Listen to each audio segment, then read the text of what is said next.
Welcome back, खुशामदीद। Programme आप देख रहे हैं सलाम जेके। मैं हूं आपके साथ आसिफ रशीद, दिल्ली के स्टूडियो से बराह रास्त। अब आपको श्रीनगर लिए चलेंगे।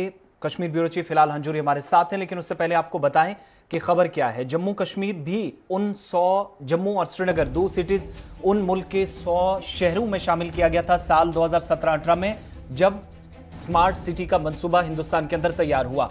अवार्ड मुकाबले उसके बाद हर साल होते हैं कि एक साल के अंदर किस शहर की क्या पोजीशन रही है, क्या कारकर्दगी है इंतजामिया की, माहौलियात के तहफ्फुज के लिए क्या कुछ इकदाम उठाए गए हैं, या फिर जिस तरीके से बोर्डिंग है या बाकी चीजें शहर के अंदर होनी चाहिए, रेलवे लाइन बिछाने के लिए हो, सड़कों का काम हो, ड्रेनेज का काम हो, तमाम चीजें एक जगह सामने रखकर रिव्यू करने के बाद सालाना एक तकरीब होती है जिसमें मुल्क के उन 100 शहरों को, जिनको टॉप प्रायोरिटी पे सरकार की तरफ से एक मंसूबा बनाया गया साल 2018 में कि इनको स्मार्ट सिटी प्रोजेक्ट के तहत स्मार्ट शहरों की लिस्ट में शामिल न सिर्फ किया जाएगा बल्कि यहां पर चीजें अपग्रेड की जाएंगी, निजाम को बेहतर बनाया जाएगा। आज के वक्त में जब 3 सालों के बाद भी तकरीब दिल्ली के अंदर हुई, लेकिन स्मार्ट सिटी के जम्मू और श्रीनगर दोनों शहरों का कहीं नामो निशान तक नहीं। ये इसलिए आज कहने पर मजबूर हुए क्योंकि अवार्ड मुकाबला हुआ जिसमें किसी भी कैटेगरी के अंदर किसी भी पोजीशन में पे जगह बनाने जम्मू कश्मीर नाकाम साबित हुआ है। माहौलियात के लिए जो इकदाम किए गए हैं मुअस्सर नहीं है। मरकजी वजारत की तरफ से इस पर कारकर्दगी पर जो है वो कहीं ना कहीं नाराजगी भी जाहिर की गई है, और स्मार्ट सिटी मंसूबे के तहत शायद दोनों हिस्सों के अंदर यानी श्रीनगर और जम्मू में जिस पेस के साथ काम होना चाहिए था वो 3 बरसों के बाद भी नहीं हो सका। यही वजह है कि मुख्तलिफ 8 से 10 कैटेगरीज के बीच जब अवार्ड्स देने की बारी आई तो जम्मू कश्मीर कहीं पर भी नहीं था। श्रीनगर आपको लिए चलते हैं, हमारे साथ हिलाल हंजूरी कश्मीर ब्यूरो चीफ है। हिलाल, बहुत शुक्रिया ज्वाइन करने के लिए। 3 बरस मुकम्मल हुए हैं, मंसूबे कुछ शहरों के अंदर लगभग जो फाइनल इस वक्त राउंड में पहुंच चुके हैं जहां पर आखिरी फेसेस का काम भी चल रहा है, लेकिन जम्मू और श्रीनगर आज टॉप 10 तो दूर, जब 100 सिटीज की बात हुई 100 अवार्ड्स मिले उसमें भी कहीं नहीं है। देखिए, यूनियन हाउसिंग की जानब से या हाउसिंग डिपार्टमेंट की जानब से, अर्बन डेवलपमेंट की जानब से जो ये कॉम्पिटिटिव प्रोसेस काफी सालों से हम देख रहे हैं कि ये चलाया जा रहा है जी। इससे मुल्क की जितनी भी सिटीज हैं और वहां का जो इंतजामिया है उनके दरमियान एक कंपटीशन तैयार करने की कोशिश की जाती है, ताकि एक कंपटीशन के तहत ही हर कोई इसमें अवार्ड भी हासिल करना चाहे और अव्वल भी आना चाहे। और इस कंपटीशन में खुशकिस्मती यही है कि अब जम्मू और श्रीनगर एडमिनिस्ट्रेशन भी है, जम्मू और श्रीनगर शहर भी है। लेकिन जितने भी आज तक अवार्ड्स दिए गए हैं और आज तक जितनी भी मार्किंग की गई है साल 2017 से मैं बता रहा हूं जी, अनफॉर्चुनेटली कश्मीर और जम्मू कभी भी लगभग 10 पायदानों तक नहीं पहुंचा है, यानी 10 नंबर तक भी नहीं पहुंचा, टॉप 10 में भी नहीं। और नतीजा ये क्या है कि हमारे पास जो स्मार्ट सिटी का मॉड्यूल होना चाहिए वो यहाँ पर नहीं है। स्मार्ट सिटी के लिए एक इनोवेटिव प्रोजेक्ट होना चाहिए जिसमें हमारे इंजीनियर साहिबान काफी नाकाम रहे हैं, नंबर 1। नंबर 2, कोविड का छोड़ो, ये एक टेम्परेरी फेज है, ये फिलहाल तो 1-2 साल से चल रहा है। इसमें क्या इनोवेशन लाते, ये किस तरह से सिक्योरिटी नहीं करते, ये तो अलग चीज है। लेकिन आप स्मार्ट सिटीज के अंदर या जिन सिटीज को आपने स्मार्ट सिटी बनाने की लिस्ट में डाला है उस तकदो में आप हैं, और वहां पर जब आप देख रहे हैं बिजली का निजाम क्या है तो वहां की तारें आपको बताती हैं, वहां के वो खंभे आपको बताते हैं कि आप कभी भी इस लिस्ट में नहीं आ सकते हैं। न सिर्फ इतना बल्कि उनको दुरुस्त करने के लिए, उनको ठीक करने के लिए आपके पास कोई प्लान ही नहीं है। पानी जो कि बुनियादी सहूलियत है, जब आप सिटी के अंदर इस पानी की सूरत आपको देखिए, पाइपों की हालत देखेंगे और उसके बाद आप ये भी देख रहे हैं कि पानी कितने बजे से कितने बजे तक सप्लाई किया जाता है और पानी की जो क्वालिटी है वो क्या है, तो उस एतबार से भी आपको लगेगा कि जो बोर्ड इसके लिए बना हुआ है वो कभी भी न जम्मू को और न कश्मीर को इस दौड़ में रेकमेंड करेगा किसी भी इनाम के लिए। न सिर्फ इतना, बिल्डिंग इंफ्रास्ट्रक्चर, सफाई, और सफाई के नाम पर तो हमने यहाँ पर देखा कि सेग्रीगेशन का कॉन्सेप्ट दिया गया है, मुल्क स्तर पर चलाया जा रहा है। लेकिन उस सेग्रीगेशन में भी आप कुछ एक इलाकों को देखोगे, और कुछ एक इलाकों में तो शुरुआत की गई थी लेकिन उसके बाद उन्हें लगा कि वो फेल हो रहे हैं क्योंकि उसके लिए जो मैन एंड मशीनरी चाहिए वो नहीं है। तो उस प्रोसेस में भी हमारी स्टेट की जो 2 सिटीज हैं वो पीछे जा रही हैं। एक और पॉइंट भी यहाँ पर ऐड करना चाहूंगा, खासतौर पर वो श्रीनगर म्युनिसिपल कॉर्पोरेशन के लिए, क्योंकि अगर श्रीनगर सिटी को इस लिस्ट में डालना है और उसके बाद कोई पायदान पार करना है, कोई कामयाबी हासिल करनी है, कोई अवार्ड हासिल करना है, तो मैं समझता हूं कि श्रीनगर सिटी को स्मार्ट सिटी बनाने में सबसे अहम जो रोल है वो श्रीनगर म्युनिसिपल कॉर्पोरेशन का है। लेकिन बदकिस्मती की वजह से इस म्युनिसिपल कॉर्पोरेशन के अंदर आप आए रोज देखेंगे कि यहाँ पर सिर्फ लड़ाइयां होती हैं, झगड़े होते हैं। वजह यह है कि यहाँ पर जो बेसिक काम होना चाहिए वो नहीं होता है। सियासत की नजर हिलाल, आप हमारे साथ रहे, मैं दोबारा आपके पास लौटूंगा। हमारे साथ विनोद कुमार जी जम्मू से ज्वाइन कर चुके हैं, सीनियर न्यूज एडिटर। बहुत शुक्रिया विनोद जी ज्वाइन करने के लिए। क्या जो बुनियादी चीजें जो हिलाल गिनवा रहे हैं श्रीनगर शहर के अंदर नहीं है, जिसकी वजह से टॉप 10 में भी कहीं इस वक्त शहर का नाम नहीं है, जम्मू के अंदर भी जो बेसिक फैसिलिटीज प्रोवाइड करनी थी इस लेवल तक भी एडमिनिस्ट्रेटिव पार्ट पर काम नहीं हो पाया, ड्रेनेज, बिजली, पानी, ये तो बुनियादी चीजें थी। शायद यही कारण एक माने कि आज हम उस लिस्ट से बाहर हैं जहां पर कम से कम टॉप 10, टॉप 20 में होना चाहिए था। देखिए आसिफ, देखने को स्मार्ट सिटी पर काम तो चल रहा है, लेकिन सिटी की स्मार्टनेस सिर्फ साइन बोर्ड से नहीं होती है। जो आप बोर्ड लगा देंगे कि यहाँ से रेलवे स्टेशन के लिए रास्ता है, यहाँ से आप किसी जगह पे जा सकते हैं, कटरा जा सकते हैं, उससे सिटी की स्मार्टनेस नहीं होती है। अनफॉर्चुनेट पार्ट ये है आसिफ कि स्मार्ट सिटी के सारे प्रोजेक्ट में ड्रेनेज सिस्टम को इन्वॉल्व भी नहीं किया। यानी ड्रेनेज जो इतना इंपॉर्टेंट होता है, रिसेंटली जो बारिश हुई थी उससे सारी पोल खोल गई। जितने 5 कॉलोनीज है, गांधीनगर में पानी, यानी गांधीनगर में भी 3-3, 4-4 फुट पानी आ गया। ग्रीनबेल्ट पार्क जो सबसे पास है, त्रिकुटा नगर, छन्नी हिम्मत, ऐसी कौन सी जगह नहीं है यहाँ पे पानी नहीं आया। तो जब हमने बातचीत की, मेयर से बातचीत की, जेएमसी कमिश्नर से बातचीत की, तो उनका यही जवाब था कि स्मार्ट सिटी में इसको ड्रेनेज सिस्टम को नहीं रखा गया है, लेकिन एक नई योजना के तहत इस सिस्टम को रखा जाएगा। यानी ड्रेनेज सिस्टम को उसमें इनकॉर्पोरेट किया जाएगा, लेकिन स्मार्ट सिटी में वो फैक्टर नहीं है। तो कहीं ना कहीं जो बुनियादी चीजें होनी चाहिए थी वो गायब है। सिर्फ साइन बोर्ड लगा करके या फिर आप वर्टिकल गार्डन लगा करके आप ये नहीं कह सकते कि सिटी की स्मार्टनेस आ गई है। सिटी की स्मार्टनेस सबको बिजली मिले, ड्रेनेज सिस्टम ठीक हो, पावर, वाटर सप्लाई, ये सारी चीजें होनी चाहिए। ऐसा कुछ दिखता नहीं है आके। ठीक है, एक चीज में और भी, कल एक आरटीआई एक्टिविस्ट काफ़ी ज़्यादा जवाब सरकार से लेते रहते हैं वक्तन फ़क्तन। उनकी तरफ से प्रेस कॉन्फ्रेंस में 2 बड़ी इंपॉर्टेंट चीज़ें डिस्कस की गई। एक तो ये कि शहर के विभिन्न जगहों पर जहां पर बोर्ड्स लगाए गए हैं, ये बताने की कोशिश की गई है स्मार्ट सिटी प्रोजेक्ट यहाँ से स्टार्ट हो रहा है, जो डायरेक्शंस आपने दी हैं उसको वो गलत बता रहे हैं कि जो नेशनल या इंटरनेशनल गाइडलाइंस हैं एक स्मार्ट सिटी प्रोजेक्ट की उसके खिलाफ हैं। नंबर 1 वो पॉइंट उन्होंने काफ़ी ज़्यादा हाईलाइट किया।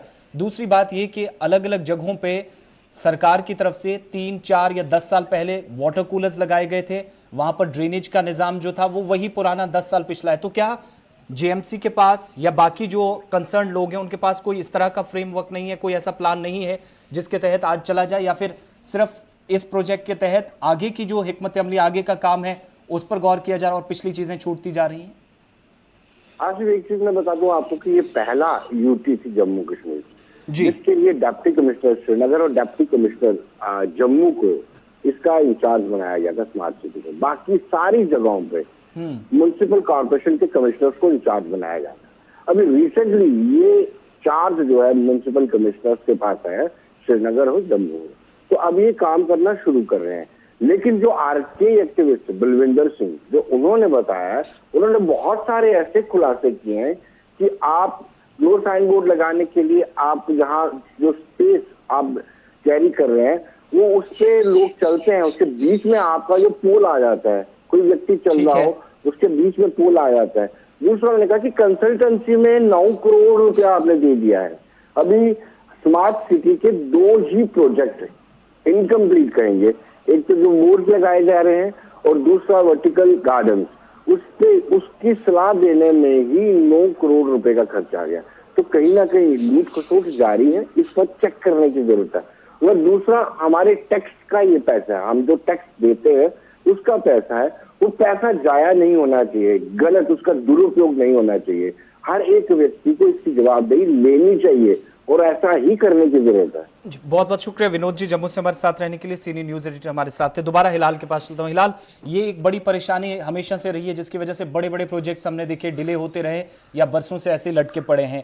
प्लान और एग्जीक्यूशन में जो गैप है उसको कम करने में शायद नाकामी रही हो, जिसके असरात हम देख रहे हैं स्मार्ट सिटी प्रोजेक्ट पर भी, श्रीनगर पर भी पड़े हैं।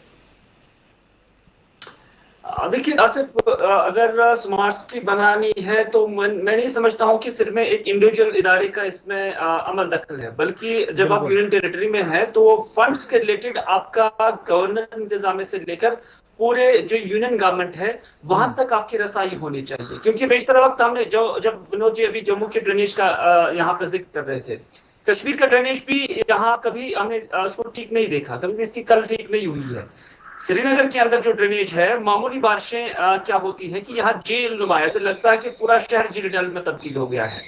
और आधे घंटे तक अगर रेगुलरली बारिश हो जाएगी तो ड्रेनेज का कोई निकास नहीं यहाँ पर होता है। वजह यह है कि यहाँ एक प्रॉपर मैकेनिज्म के तहत ड्रेनेज को नहीं बनाया गया और खाली नालियां बनाई गई हैं। उसका एक मैकेनिज्म होता है, पंप शेड्स होते हैं और उसको पानी को कहां से खारिज करना है, कहां से इसका इंटेक होगा, ये सारी चीजें इसमें होनी चाहिए, प्लानिंग के तहत होती है। लेकिन श्रीनगर के अंदर वो चीजें नहीं है। और लगभग मैं 2 साल से सुन रहा हूं कि एक बड़ा मेगा प्रोजेक्ट ड्रेनेज सिस्टम के क्याम के हवाले से श्रीनगर म्युनिसिपल कॉर्पोरेशन ने गवर्नमेंट ऑफ इंडिया को भेजा है, लेकिन अभी तक अप्रूवल नहीं मिला है। ये अप्रूवल कब मिलेगा? जब तक ना इसमें अप्रूवल मिलेगा तब तक आप इसको स्मार्ट सिटी की लिस्ट में डाल ही नहीं सकते हैं, क्योंकि ड्रेनेज वाहिद और बुनियादी नुकता किसी भी स्मार्ट सिटी के लिए है, क्योंकि ड्रेनेज से ही आपकी स्मार्टनेस की बुनियाद डाली जाती है। तो इस वजह से उस प्रोजेक्ट को, उसकी अमलावरी कब हो जाएगी, उसका अप्रूवल कब हो जाएगा यूनियन गवर्नमेंट की जानब से, या इसको जो मरकजी शहरी तरक्की डिपार्टमेंट देख रहा है, तो तब तक यहाँ पर इस तरह का कॉन्सेप्ट और इस तरह का ख्वाब देखना मैं समझता हूँ कि ये नामुमकिन है। एक आखिरी चीज आपसे, जहां पर टॉप टू बॉटम आपने गलतियों की बात की, कोताहियां बरती जा रही हैं, क्या श्रीनगर म्युनिसिपल कॉर्पोरेशन या जो बाकी कंसर्न लोग हैं, वाटर बॉडीज से लेकर ड्रेनेज, सड़कों, बिजली और तरसीली लाइनों तक का काम जिन लोगों के पास है, वो जो आपसी रसाकशी उन सभी डिपार्टमेंट्स के अंदर है, क्या वो भी असरअंदाज इस मंसूबे पर हो रही है, प्लानिंग के ऊपर? नंबर 1। नंबर 2, वार्ड मेंबर्स या जो पार्षद हैं, काउंसलर्स हैं, उनकी क्या जिम्मेदारी इन सब के बीच में हो जाती कि ऐसा प्लान बनाया जाए, सरकार के सामने रखा जाए, उसके बाद इस पर काम हो? देखिए आसिफ, रसाकशी नहीं, बल्कि मैं समझता हूँ कि कोई कोऑर्डिनेशन नहीं है। There is a lack of coordination between the departments in Kashmir. आप देखें कि आज अगर कोई डिपार्टमेंट रोड की मैग्नेमाइजेशन करता है और उसके बाद ड्रेनेज महकमा, यूईडी महकमा आ जाता है, उसके बाद पीडीडी महकमा आ जाता है, वो पोल लगाते हैं और वहां पर सड़क को खोद देते हैं, इसका मतलब है कि कोई कोऑर्डिनेशन नहीं है। यानी आप इस तरह का मैकेनिज्म यहाँ पर क्रिएट होना चाहिए कि अगर आपने मैग्नेमाइजेशन करनी है किसी रोड की, किसी लिंक की, तो पहले आप इन डिपार्टमेंट्स को चिट्ठी लिख लीजिए कि कहीं आपने कोई काम तो नहीं करना है, देन आफ्टर हम इस काम को एग्जीक्यूट करेंगे। लेकिन ऐसा कुछ भी नहीं है। यहाँ पहले मैग्नेमाइजेशन हो जाएगी, उसके बाद पोल लगाया जाएगा, उसके बाद यूईडी वाले आ जाएंगे और उस पूरी सड़क को खोद देंगे और यहाँ पर ड्रेनेज का जो नाली वगैरह बनानी होगी वो करेंगे। तो इस तरह से रसाकशी नहीं, बल्कि कोई कोऑर्डिनेशन ही नहीं है। जब तक नहीं कोऑर्डिनेशन पैदा हो जाएगा, उससे क्या हो जाएगा कि प्रोसेस वो ईज हो जाएगा, वो इजी हो जाएगा। उससे एक स्मार्ट सिटी बनाने के लिए जो आप तकदव कर रहे हैं उसमें आपको मदद मिल सकती है। बाकी जो फंड्स इसके लिए वागुजार करना और उसको सही डायरेक्शन में इस्तेमाल करना, बगैर किसी सियासत के, बगैर किसी फेवरेटिज्म के, जब तक ये सारी चीजें पैरेलल चलेंगी तब तक स्मार्ट सिटी का ख्वाब श्रीनगर शहरियों के लिए देखना मुश्किल ही नहीं बल्कि नामुमकिन भी है। नामुमकिन है। बहुत बहुत शुक्रिया हिलाल हंजूरी, कश्मीर ब्यूरो चीफ हमारे साथ थे और बात स्मार्ट सिटी मंसूबों के हवाले से हो रही थी जम्मू और श्रीनगर। यानी जो सरकार की तरफ से एक तकरीब रखी जाती है, साल के एंड पे 1 साल के अंदर देखी जाती है परफॉर्मेंस अलग अलग फील्ड्स के अंदर क्या है, मंसूबा जैसे तैयार किया गया था, क्या एक्शन प्लान जो था उसके मुताबिक काम हुआ है। जम्मू और श्रीनगर दोनों के अंदर खामियां पाई गई हैं और ministry for housing and urban development की तरफ से जब ये अवार्ड्स रखे गए थे तो इनमें केरला जैसी रियासतें या चंडीगढ़ यूनियन टेरिटरी के अंदर जिस तरीके से काम हुआ है, वहाँ के हुकाम, जिन लोगों को काम सौंपा गया था, काम इतना बेहतर रहा जिस पर उन्हें अवार्ड्स मिले। लेकिन जम्मू कश्मीर के अंदर खुद वजारत ने कहा कि काम गैर तसल्ली बख्श है, कारकर्दगी पर सवाल उठे, जो अपने आप में सोचने के लिए शायद इससे बड़ा कोई नुक्ता नहीं हो सकता कॉरपोरेशन के लिए, श्रीनगर के अंदर, जम्मू के अंदर और बाकी तमाम इदारों के लिए जहां पर कोऑर्डिनेशन का फेलियर हमेशा से रहा है, जिसका खमियाजा अवाम भुगतती है। बड़ी बात यहां पर यह भी आपको बताएं कि पिछले साल जब रैंकिंग जारी हुई, चूंकि अब दोबारा रैंकिंग जारी कर दी जाएगी, जितने स्वच्छ शहर हैं स्वच्छता मिशन के तहत किस शहर के अंदर कितना काम हुआ है, उसमें भी जम्मू कश्मीर पिछली बार जम्मू का जो है वो 17 रैंक नीचे आया था, लेकिन श्रीनगर के लिए अच्छी खबर थी कि उसने टॉप 50 में जगह बनाई थी, 47th रैंक। मगर अब बदकिस्मती यह है कि आज जब 100 अवार्ड्स अलग अलग शहरों को मिले तो उसमें जम्मू कश्मीर कहीं पर भी नहीं है। अब जब माहौलियात की बात हो रही है, जम्मू कश्मीर के अंदर प्लानिंग की बात हो रही है, सरकार के फैसलों की बात हो रही है, कॉरपोरेशंस क्या कर रही हैं, कॉरपोरेशन की ही आगे आपको एक और बात बताते हैं। श्रीनगर म्युनिसिपल कॉरपोरेशन के हवाले से अहम फैसला श्रीनगर म्युनिसिपल कॉरपोरेशन ने लिया है और इस अहम फैसले के तहत सिंगल यूज प्लास्टिक पर कल से यानी 24 तारीख से, पिछला रोज जो गुजरा है, पाबंदी आयद कर दी गई है। पॉलीथीन की जखीरा अंदोजी, तकसीम और फरोख्त पर मुकम्मल पाबंदी आयद रहेगी और एसएमसी के हुदूद में सिंगल प्लास्टिक यूज पर पाबंदी आयद कर दी गई है। गुज़श्ता रोज हुक्मनामा जारी हुआ है और कल से ही नाफिजुल अमल है। अब सरकार की कोशिश है कि वाटर बॉडीज को बचाया जाए, उन इलाकों को बचाया जाए जहां पर डंपिंग साइट्स नहीं है लेकिन डंपिंग साइट्स बना दी गई हैं। श्रीनगर म्युनिसिपल कॉरपोरेशन के कमिश्नर आमिर अख्तर खान की तरफ से भी एक हुक्मनामा जारी करके इस सिलसिले में जो है वो अब कार्रवाई भी शुरू की जाएगी। इसका भी यकीन दिलाया गया है कि सिंगल प्लास्टिक यूज पर कैसे पाबंदी आयद करनी है, जो माहौलियात के लिए या सेहत के लिए इंतहाई खतरनाक साबित हो सकता है। Solid waste management rule 2016, SWM rules 2016 और plastic waste management rule 2016, PWM rule 2016 के तहत कुछ तरमीम की गई हैं इन रूल्स के अंदर, इन कवायद ज़वाबित के अंदर, जिसके बाद ये तब्दीली लाने की कोशिश शहर के अंदर कॉरपोरेशन की जानिब से हुई है। सिंगल प्लास्टिक यूज़ पर पाबंदी एसएमसी के हुदूद के अंदर कल से, और इसके अलावा इसकी ज़ख़ीरा अंदोज़ी पर, इसकी तकसीम पर और फ़रोग़ पर अब कॉरपोरेशन की तरफ से कहा गया है कि वो पाबंदी आयद कर रही है और सख्ती से फैसले पर अमल दरामद भी कराया जाएगा। सैयद इरफान फाजिल श्रीनगर से हमारे साथ हैं। इरफान, बड़ा फैसला है, अहम फैसला है, अवाम के मफाद में है, लेकिन मुमकिन है कि कॉरपोरेशन ने, इससे पहले भी हमने देखा कि कई इस तरह के इकदाम किए या बाकी महकमों ने कि पॉलीथीन को कम से कम बैन कराया जाए। आज म्युनिसिपल हुदूद के अंदर सिर्फ इसको बैन करना, या फिर ये माना जाए कि मार्केट्स के या अपने हुदूद के बाहर शायद कंट्रोल से बाहर हैं चीज़ें, कि हर जगह पॉलीथीन इस्तेमाल हो रहा है और इस पर काबू नहीं पाया जा सकता, इसलिए ये कहा गया कि अपने हुदूद के अंदर हम इस्तेमाल नहीं करने देंगे। बहुत बहुत शुक्रिया आसिफ। अगर बात करें पॉलिथीन को लेकर, न बल्कि कश्मीर बल्कि हम देखें तो पूरे हिंदुस्तान में इस पर जो है बैन के हवाले से बात चल रही है, क्योंकि इसमें दो रीजंस काफी इंपॉर्टेंट है। एक तो ये हार्मफुल एनवायरनमेंट को लेकर है, दूसरा हमारे पब्लिक हेल्थ को लेकर है। देखा जाए तो जो कि काफी ज्यादा डिजास्टर क्रिएट करता है। अगर देखा जाए कल जिस तरीके से श्रीनगर म्युनिसिपल जो शहर श्रीनगर के जो कमिश्नर है आमिर अख्तर, जिस तरीके से कल उन्होंने डिसीजन लिया और उसके बाद एक हुक्मनामा जारी किया कि मुकम्मल तौर पे पॉलीथीन और सिंगल प्लास्टिक यूज को बैन किया जाएगा, खास तौर पे कश्मीर या श्रीनगर को लेकर। जहां तक स्पेशल टास्क फोर्स की एलिमिनेशन की बात की गई है या जम्मू कश्मीर को लेकर प्लास्टिक की बात की गई है, तो कह सकते हैं कि ये डिसीजन कई साल पहले भी आया था और इस डिसीजन को कई साल पहले भी लिया गया था। कुछ दिनों तक ये डिसीजन अमल में लाया गया और उसके बाद सेम सिचुएशन वही रही, कहानी जो है दोबारा से अब दोहराई जा रही है। यानी मैं कहना चाहता हूं कि अगर आप इसे वहीं से ही बंद करेंगे, वहीं से ही बैन करेंगे जहां से मैन्युफैक्चरिंग हो रही है, मुझे लगता है उसके बाद इसका इम्पैक्ट जो है हर एक डिस्ट्रिक्ट में, हर एक शहर, हर एक जिले में अच्छा होगा। क्योंकि जब तक इसको मुकम्मल तौर पर प्रॉपर्ली बैन नहीं किया जाएगा फैक्ट्रीज के एंड से, तब तक इसका कोई ऐसा डिसीजन लेना और उसके बाद चोरी चोरी चुपके चुपके काम देना या बेचना, लोग खरीद रहे हैं, आदि बन गए, इन सारी चीजों को मुझे नहीं लगता है कि ये प्रोजेक्ट जो है या ये डिसीजन जो है जिस तरीके से कल अमल में लाया गया है, इसमें जुर्माना भी होगा। खासतौर पे जो यूज करेगा उसको 500 रुपए जुर्माना होगा, और अगर कोई बेच रहा है तो उसको 5000 रुपए जुर्माना होगा, या 25,000 रुपए के हवाले से जो जुर्माना किया गया है जो मैन्युफैक्चरिंग यूनिट्स है।